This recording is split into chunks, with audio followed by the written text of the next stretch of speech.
यार परी, मुझे कुछ पैसे देना, एक्चुअली मुझे ऑटो के लिए चाहिए था।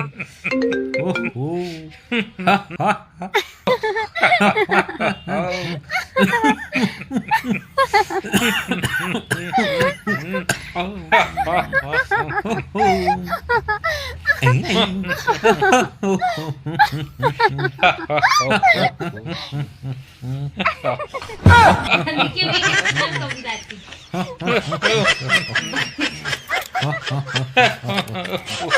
哎呦我的妈！